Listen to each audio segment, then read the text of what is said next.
Welcome back साथियों, हमारे इस YouTube चैनल में आपका स्वागत है। मध्य प्रदेश शिक्षक भर्ती MP टेट वर्ग 3 प्राथमिक शिक्षक चयन परीक्षा 2025 की कंडिका 7.7 के बारे में एक महत्वपूर्ण अपडेट है। 25 अप्रैल 2026 को इस भर्ती के कुछ अभ्यर्थियों ने मिलकर एक रिट पिटीशन दायर की थी 13,645। यह रिट पिटीशन उन अभ्यर्थियों ने लगाई है जिनके पास RCI से मान्यता प्राप्त स्पेशल DLED नहीं है, लेकिन ऑनलाइन फॉर्म भरते समय उन्होंने यस टिक किया हुआ है। इस रिट पिटीशन के माध्यम से उन्होंने एक अंतरिम राहत चाहिए है। यहाँ मुख्य रिस्पोंडेंट हैं Madhya Pradesh government, DPI and MPESB। इस केस के संबंध में हाई कोर्ट का एक अंतरिम जजमेंट आया है।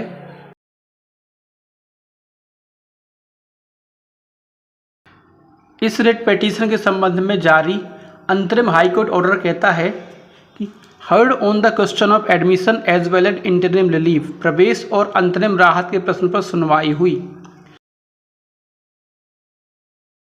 As an interim measure, it is directed that although the petitioners have already participated in the examination and their results have been declared, their primary apprehension remains the document verification process।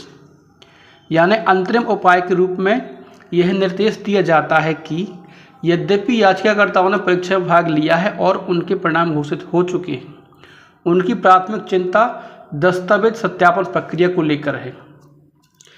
Specifically, the petitioners opted for special category teacher designation, even though it was not included in the original advertisement. Consequently, they fear their candidatureship may be rejected for failing to hold an RCI recognized special education diploma certificate. Form भरते समय याचिकाकर्ताओं ने विशेष श्रेणी शिक्षक पदनाम का विकल्प चुना था, जबकि यह मूल विज्ञापन में शामिल नहीं था। परिणाम स्वरूप उन्हें डर है कि RCI द्वारा मान्यता प्राप्त विशेष शिक्षक डिप्लोमा DLED प्रमाण पत्र नहीं होने के कारण उनकी उम्मीदवारी खारिज की जा सकती है।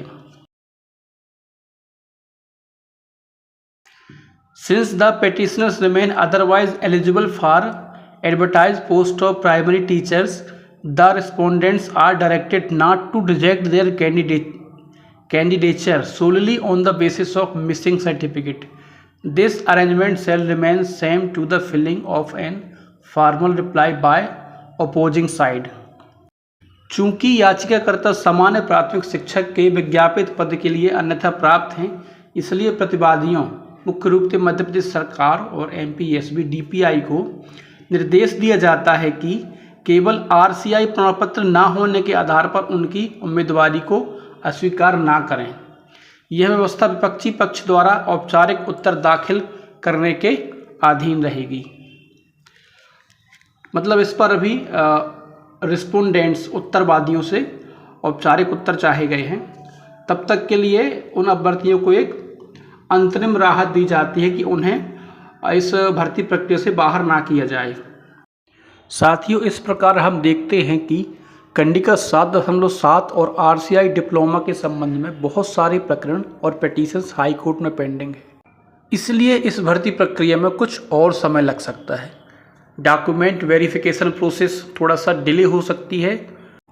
एक मुख्य रिट पिटीशन 12/970 हाई कोर्ट से डिस्पोज ऑफ हो गई है, जिसमें मध्य प्रदेश हाई कोर्ट ने कर्मचारी चयन मंडल MPESB को निर्देशित किया है कि वो कैंडिडेट्स के RCI स्पेशल DLED सर्टिफिकेट्स को वेरीफाई करें। साथ ही RCI DLED से संबंधित प्रश्न पर जिन्होंने यस टिक किया हुआ है, उनके पास वैलिड सर्टिफिकेट नहीं पाए जाने पर उन्हें अयोग्य घोषित कर प्राथमिक शिक्षक भर्ती की मेरिट लिस्ट रिवाइज करने को कहा है। साथियों, इन मामलों में जो भी अपडेट्स आगे निकल कर आती है हम आप तक पहुंचाते रहेंगे। तब तक के लिए थैंक्स, स्टे ट्यून्ड।